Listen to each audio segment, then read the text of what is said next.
I was in that hospital for 5 months and, escaped death really narrowly. Bienvenue sur Watch Mojo. Aujourd'hui, nous nous intéressons à 10 célébrités qui ont tout perdu à cause de leur dépendance. Now, I grant you, I partied. But there have been times when I know I was going through a lot of emotional stress and my eating habits were awful. Pour cette liste, nous nous intéresserons aux stars dont les vices ont nui à leur vie professionnelle et personnelle. Certaines ne se sont jamais complètement rétablies, mais d'autres ont vécu leurs troubles et se sont sortis de leur trou. Quelles sont les histoires de dépendance de célébrités qui vous touchent le plus? N'hésitez pas à vous exprimer dans les commentaires. Syd Barrett. Pink Floyd est considéré comme l'un des plus grands groupes de rock de tous les temps. Malheureusement, l'homme qui a tout déclenché n'était pas là pour le décollage. Syd Barrett a créé le son expérimental du groupe sur le LSD.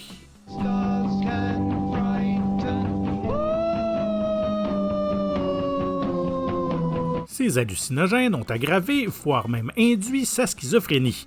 En 1968, Barrett est instable et catatonique. Les autres membres du groupe, non sans remords, le mettent à la porte. À partir de là, sa santé physique et mentale s'est effondrée. L'homme pour lequel le groupe avait écrit « Shine on your crazy diamond » était méconnaissable lorsqu'il a assisté à une session d'enregistrement.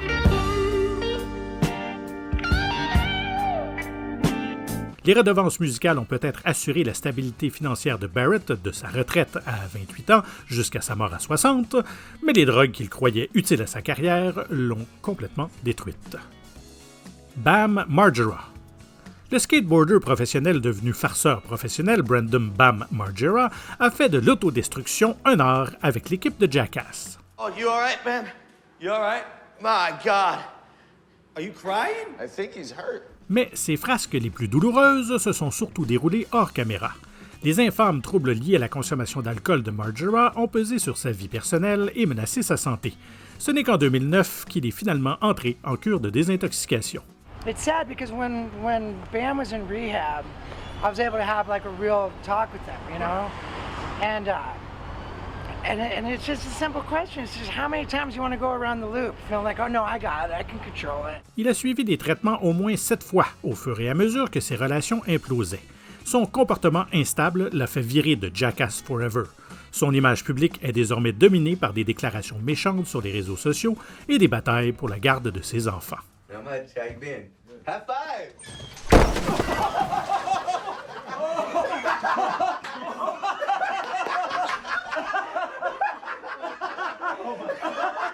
Peu importe le nombre de cascades dont Margera se remet, il semble toujours incapable de surmonter sa maladie la plus dangereuse. I had to wake up every day with a handful of antidepressant pills that I would have to show Paramount Pictures that I took them and swallowed them. Matthew Perry.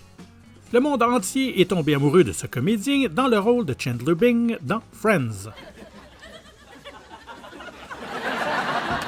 Hey man, hey. Un accident de jet ski a malheureusement entraîné chez lui des troubles de consommation d'analgésiques et, au début des années 2000, il faisait un usage excessif de substances qui a visiblement fait fluctuer son poids et a failli le tuer à plusieurs reprises. It seems impossible that all those years ago when we were laughing, we never knew that the young star was fighting for his life. Perry a tellement bu qu'il en a oublié des années de tournage de Friends et est devenu reclus après la fin de la série. Après avoir dépensé des millions dans des centres de désintoxication et des traitements médicaux, Perry est sobre depuis 2021. Il sait toutefois qu'il lui reste encore beaucoup de chemin à parcourir pour se rétablir complètement. Because I was on Friends, more people will listen to me. So I've got to take advantage of that. I've got to help as many people as I can. Lindsay Lohan. Toute une génération se souvient de Lindsay comme l'une des idoles des adolescents au début des années 2000. Cruel. I meant to say cool and then I started to say great. Right. Well, cruel. Elle est tout aussi connue pour ses troubles de consommation. Lohan a fait sa première overdose à 18 ans et a commencé à lutter contre ses troubles liés à l'alcool alors qu'elle était à peine en âge de boire légalement. Après de multiples arrestations et 3 cures de désintoxication en 2007, sa carrière a implosé. Son image publique a été ternie, les projecteurs n'ayant jamais été très loin de ces épisodes scandaleux. Mais après un séjour de 90 jours dans un centre de traitement, Lohan a annoncé qu'elle était en voie de guérison en 2013. My main objective is, to maintain my sobriety. Okay. And that's what. And have you been sober since yes, we last I have. met? Yeah. Hello. Let's celebrate that. Aujourd'hui, elle tente de reconstruire sa carrière et profiter de sa vie de couple, redevenant un modèle pour les personnes souffrant d'affections similaires. Charlie Sheen. Depuis que sa toxicomanie a été confirmée à l'âge de 23 ans, la vie personnelle et l'image publique de Charlie Sheen ont été entachées par ses frasques. Mr. Lynch, I swear to you, he's lying. We give you one of those rich man's accounts. You tell me that he's gonna DK you for a lousy quarter point? I don't think you're being fair, sir. Sa carrière d'acteur semblait pourtant inarrêtable. Sous son image de bad boy emblématique se cachait une lutte tragique contre l'alcool et la toxicomanie, même après un accident vasculaire cérébral dû à une overdose et des relations ruinées.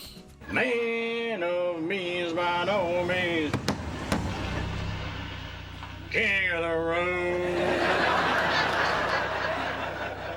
Los Angeles, thank you. Mais dans les années 2010, le comportement et l'ego de Sheen ont fini par avoir raison de lui. Son comportement lui a coûté son rôle dans Two and a Half Men et ont réduit sa carrière à des caméos d'autodérision. C'est là qu'il a pris au sérieux son rétablissement et il est sobre depuis 2017. Il a encore beaucoup de travail à faire pour sa carrière, compte tenu de sa réputation passée et même des scandales en cours. Glean from those who have gone before you some knowledge, some tools, some experience, some hope. Anna Nicole-Smith. Cette top modèle et actrice est peut-être plus connue pour ses apparitions dans les tabloïds.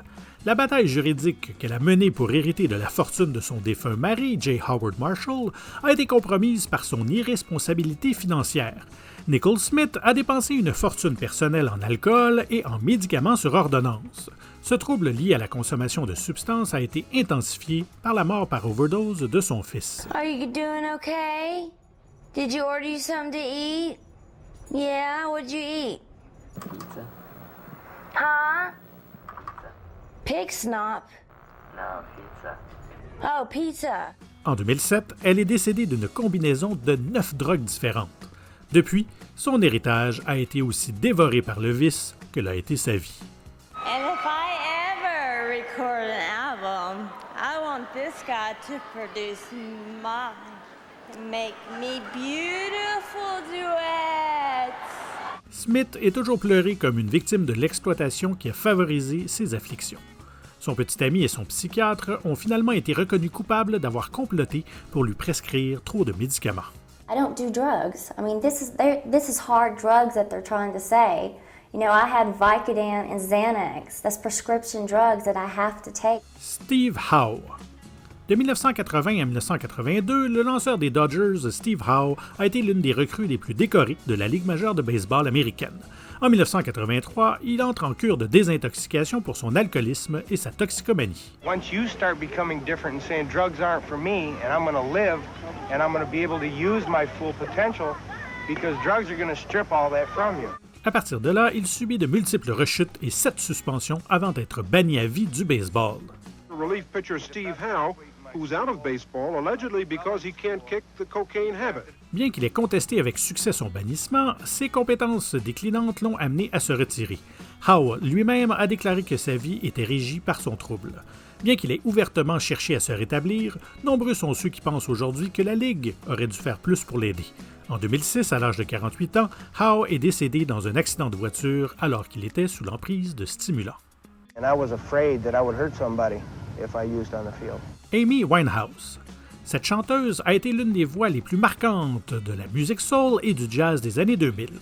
Le fait qu'elle souffrait de troubles chroniques liés à l'alcool et à la toxicomanie n'était pas un secret.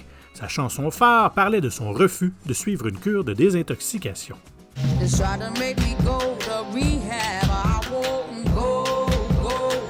Mais à la fin de la décennie, elle choque par son amaigrissement et la diminution de sa capacité pulmonaire. Entre son hostilité croissante et son incapacité à se produire en spectacle, de nombreux fans ont réagi avec ressentiment.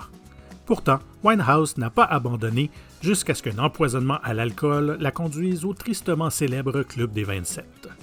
Ceux qui connaissaient les problèmes de santé mentale de la chanteuse savaient qu'elle avait honte de sa maladie et qu'elle prévoyait de se désintoxiquer un jour. because I was depressed, I wasn't eating. Obviously, like you lose your appetite, you know, when you like with stuff like that. So it wasn't like the amount I was drinking. It was more the speed. Like it was just very irresponsible, you know. Si personne n'avait le pouvoir de l'aider, ses fans ne pouvaient que constater l'une des autodestructions les plus dévastatrices de la musique moderne. It's not just my pride. It's just till these tears have dried. Elvis Presley. Le roi du rock and roll a popularisé l'un des genres musicaux modernes. Malheureusement, il a également contribué à populariser le style de vie rock and roll.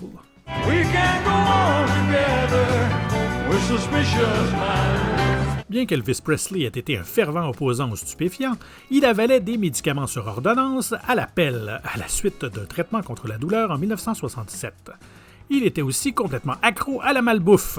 En 10 ans, l'un des plus grands sex-symboles masculins au monde a pris près de 200 livres. I had to play the piano, so it'll take just a second. I don't know all the chords, so if you hear me, get my fingers caught and put in. Au fur et à mesure que sa santé se dégradait, il devenait plus agressif, s'aliénant tout le monde, sauf évidemment Tom Parker, son manager manipulateur. La spirale descendante de Presley s'est terminée par une mort par arrêt cardiaque à l'âge de 42 ans et 350 livres. Personne ne conteste le fait que le King a succombé à une pression écrasante et à des troubles liés à l'utilisation de substances psychoactives. Elvis Presley died today. He was 42. C'est maintenant le temps pour moi de vous demander bien humblement de vous abonner à WatchMojo français et de cliquer sur la cloche afin d'être tenu informé de la sortie de nos prochaines vidéos. Et si vous avez apprécié celle-ci, un petit coup de pouce vers le haut nous ferait grandement plaisir. Whitney Houston.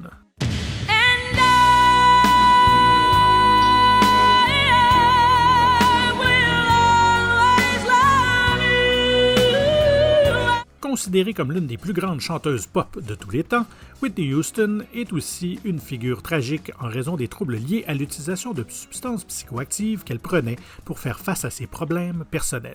I thought I'd never make it through. I had no hope to hold on to.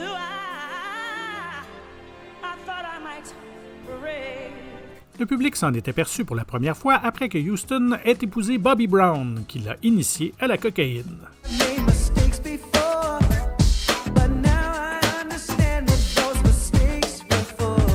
Brown a fini par se désintoxiquer, mais pas avant que son ex-femme ne se noie dans la baignoire d'un hôtel en 2012, avec 5 substances différentes dans son organisme.